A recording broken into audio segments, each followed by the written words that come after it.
Hey guys, welcome back.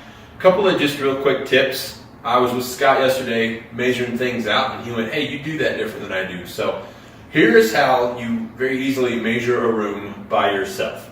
So a lot of people, they put the tape measure against the wall and they feel like they gotta drag it along this way. What you're gonna wanna do is get behind the bend in your tape and then you're pushing forward instead of trying to create resistance against this wall and do that. So it's pretty simple. I'm just running it out here. And I can get my number really, really easily that way. Also, huge fan of this Milwaukee tape measure. It's got a magnetic end, so when I'm doing decks and I need to stick to a bracket or something like that, it binds.